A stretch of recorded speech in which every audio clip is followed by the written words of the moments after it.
અકસ્માત સર્જાયો છે। ઓવરટેક કરતી વખતે બે કાર વચ્ચે ટક્કર થતા એક વ્યક્તિનું મૃત્યુ નિપજ્યું છે। જૂનાગઢથી રાજકોટ તરફ જતી કારના ચાલકનું મોત થયું છે। અન્ય કાર ચાલક કાર મૂકીને ત્યાંથી ફરાર થયો છે। આ કારમાં સવાર પત્ની અને પુત્ર ગંભીર રીતે ઇજાગ્રસ્ત થયા છે। બંને હોસ્પિટલમાં સારવાર હેઠળ છે। પુત્રની હાલત ગંભીર છે, માતા પણ વેન્ટિલેટર પર દાખલ છે। એમની પોતાની કાર લઈને જતા હતા ત્યારે ચોકી પાસે સિંગલ ટ્રેકમાં ઓવરટેક કરીને જતા સામેથી સ્પીડમાં આવતી હતી કારને એમની સાથે અથડાતા એમનું ભટકાવાનું થયું છે અને એમને ઇન્જરી પણ થઈ ગઈ છે।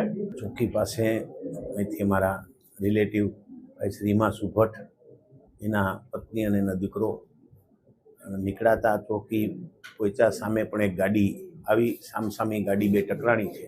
એને કારણે હિમાંશુ ભટ્ટ છે એ સ્થળ ઉપર જ એક્સપાયર થઈ ગયા અને એનો દીકરો અને એના વાઇફ અવનીબેન બંનેની ગંભીર પરિસ્થિતિ છે।